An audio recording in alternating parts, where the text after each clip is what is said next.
Hey, what's going on, guys? It's HawksNest here, back with another Call of Duty Mobile video. Now, with esports becoming kind of a thing inside of COD Mobile, with the recent addition or recent announcement of the Call of Duty Mobile World Championship, obviously, the competitive level of Call of Duty Mobile has risen quite a bit. Currently, the way that the tournament is actually set up is it is only a solo qualifier inside of ranked, which you can play with a team, but right now you don't have to play with the team. And then next stage will be team-based, and then the more we get into the tournament, the more competitive it actually becomes as the amount of players inside of the tournament dwindles down and down and down. So it's only like the best players at the final stages at the actual like World Championship when people are playing for money. But anyway, so the way that it's starting is actually inside ranked, and then more than likely when the tournament is in its final stages, Hardpoint is going to be a big part of that, because Hardpoint is a very traditionally competitive mode within Call of Duty. So as I was saying, because it's in ranked and more than likely will be in future tournaments, I thought I'd kind of talk about how to play Hardpoint, and we can kind of look at the different roles within Hardpoint. Now, a lot of you guys might not actually know what the roles are inside of Hardpoint,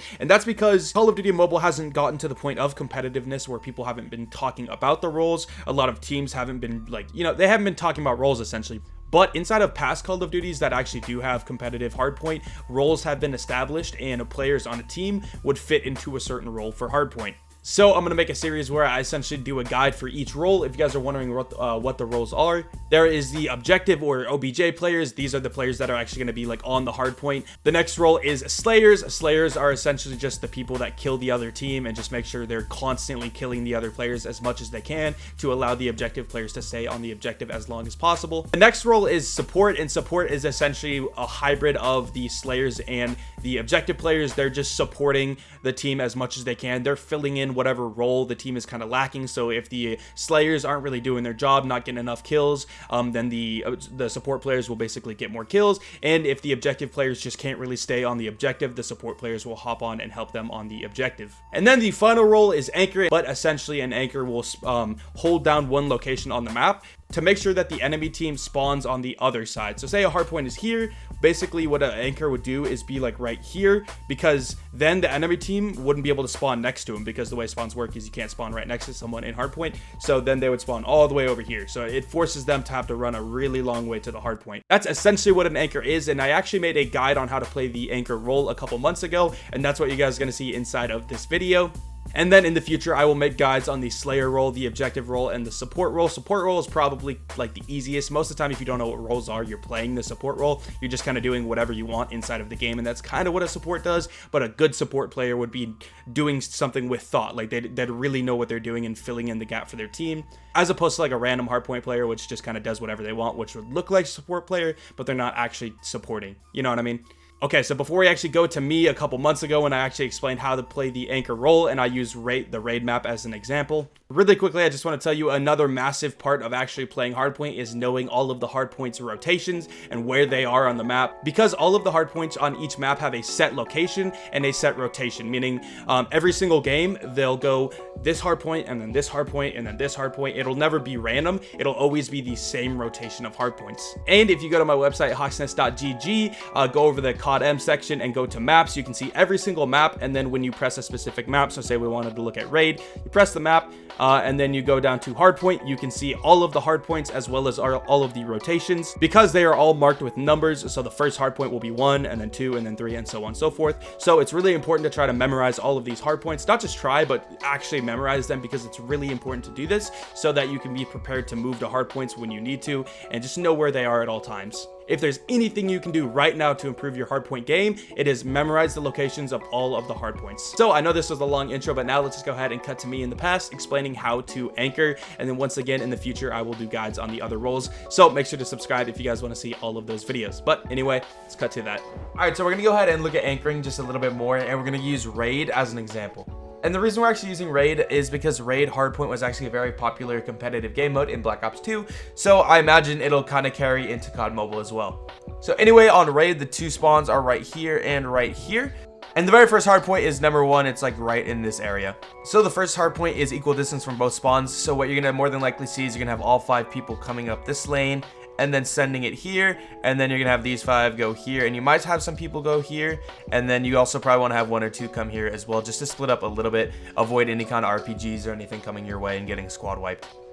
Okay, and so your job as the anchor, if you're playing anchor, is basically to stay in a position where you force the other team to be as far away as possible from the hard point. So for example, the farthest location from the first hard point is going to be pretty much anywhere here, so you want them to be spawning here. So the opposite direction from that is going to be basically anywhere here. So as someone that's playing Anchor, you're going to really want to try to get in this area. A good place to hold is right here on raid specifically, but for basically any maps, you got to just look at, okay, where is a hard point that our team is on or is going to be on. So one of the important things too to keep in mind is that this is the first hard point, right? The circled one here. The next hard point is here.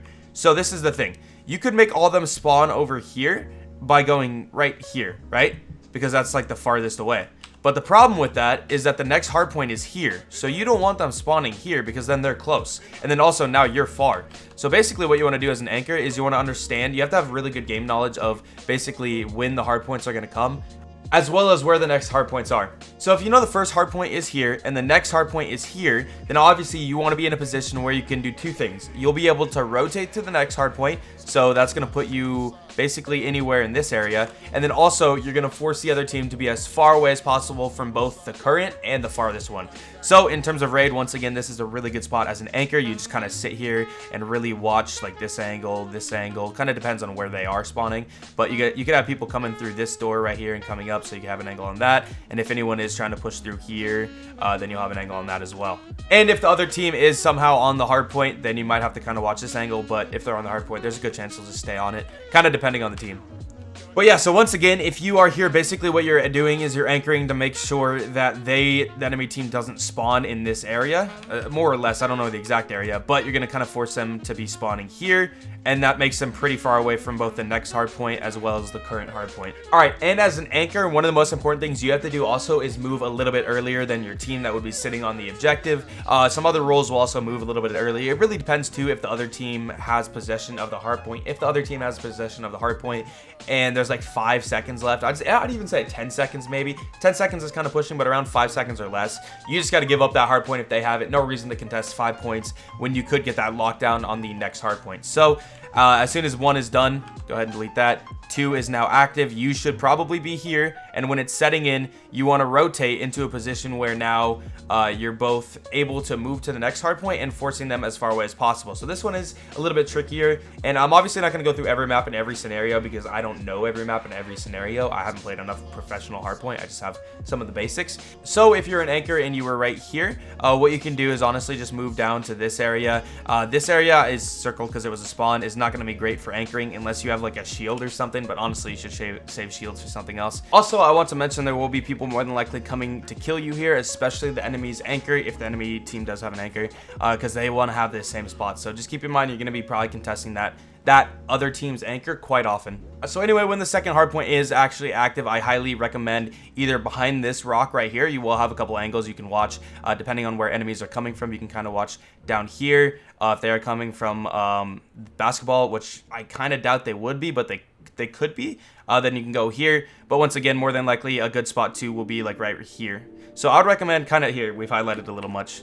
So you really just have to be aware. Once again, your goal is to stay alive, so you just got to be really aware of your surroundings. But right here and right here are two really good spots for if you are anchoring on the second hard point, just because then you really do have a good angle on anyone coming from this angle. Hopefully your team will be here, and you do have kind of some cover right here, like you won't be getting hit from anybody.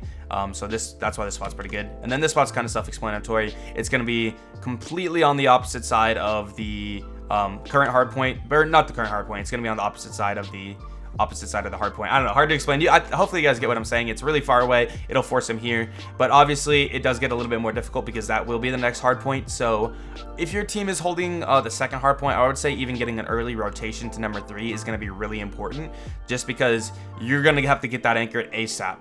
Alright, so as I was saying, you want to rotate early. Typically probably around the 20-second mark would be good. Kind of depends, but I think 20 seconds is a good point. Then what you want to do is you want to come through here, and you're able to kind of help in money, or if you see people. Honestly, again, your team should be here, so you'll kind of have a cross shot on this area right here if you do see anyone. And then obviously if there's anyone kind of rotating in this area, you should be able to get some picks here from right here. But then what you want to do is you want to rotate and try to get on the stairs right here.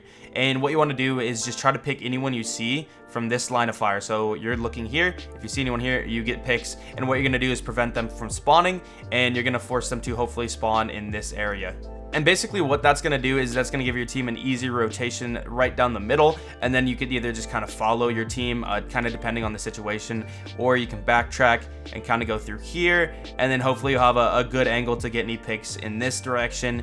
There's a good chance the team might already be here. They might have given up on the second hard point if your team was holding it, and so once again, you might want to try to come around the backside, just have a better angle, because they are going to be kind of peeking here because they do expect a team to come through. That really depends, though, on what the situation is. Hopefully how your team is playing will kind of pivot or change how that would go down. But once again, basically your job as an anchor is to get to the hard point and make sure the enemy team is spawning on the opposite side. So if you're able to get in this area right here, that's going to be a really good move for you as an anchor. Now, another thing that's good about this spot right here, or this spot, is like I said before, you always want to be, number one, you want to be forcing people on the other side of the current hard point. Number two, you want to be ready to move to the next hard point or force them away from the next hard point as well. So a good thing about right here and right here is you are both right in the middle of 3 and 4, which means you're going to be forcing them on this side, which is good. And then you're going to be able to hopefully open up kind of a lane to rotate to number 4 when your team does follow up. So around, depending on if you have possession or not, your team will leave. They'll probably leave your objective player there, and then the Slayer and the, I don't know exactly how it would work with your team comp, but people are going to start coming down this lane, meet you here at like the 10-second mark. I'd probably say 10 second, maybe 15. Again, depends on the situation. But then you're able to get a rotation here, and you'll have a line of fire here to see if anyone's coming. And then there's a good chance your team will be able to kind of support you here, and you're able to get in the box and anchor from here. Or even, I would imagine, a good spot to anchor is just right here inside of the, I always forget the call out for this, but just right here. It'd be, hopefully you guys know what I'm talking about.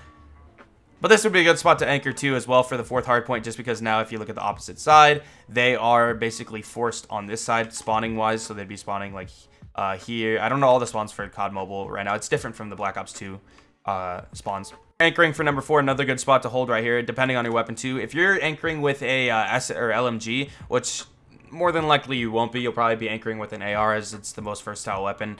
But if you are like running an S36, this would be really good too. If you hold right here, this is going to be a pretty good spot to just get any kind of lasers here with any gun too. I don't even know why I mentioned the LMG. I just wanted to point that out because that probably would be the best gun in this scenario, this specific scenario. But yeah, you could just hold right here and you'll have a nice angle on anyone here, which is going to be good. Hopefully, you got to watch your back. It is going to be important to do that because this is where you're going to be pretty exposed. But your team will also be watching here. And then this area right here, probably have some guys, watching that. But you are going to be able to support quite a bit from this angle right here. All right, so following you anchoring for 4, so likely you're going to be kind of in this area right along here. What you want to do is you kind of want to rotate back this way to number 1. If you go this way, it's going to be a pain, and you're also going to be forcing them to spawn here, which is kind of the better spot to spawn when playing the middle. But anyway, you want to... Hold on, it's got to go away. But anyway, 2 good spots will be getting on top of this, or if you're right here, you're going to have a good angle. Either way, I think it's better to be on top if you can get up here, and then you'll have an angle here, and then you'll have an angle here, and then technically here, but that shouldn't be a big problem. But once again, yeah, you can kind of support your team from here and here, and you're going to be forcing them to spawn in this area. And then that's going to be your best bet. And then the other obvious benefit of that is as soon as the next hardpoint rolls in, depending on the time of the game, I think the game would be ending right around this point. It depends on the time. Each hardpoint is a minute, so at this point you'd be on minute 4 and ticking, and then minute 5 because number 5 just popped. You'd be nearing the end of the game, but depending on the game's length, if it does go into the next hardpoint, which would be this one, obviously you're set up for getting them spawned over here on the opposite side, and then just being in the next hard point where you would probably rotate back to anchoring in the same spot that you kind of anchored before, which would likely be right here for hard point number 1. All right, and that is it for raid hardpoint as an example for how to anchor.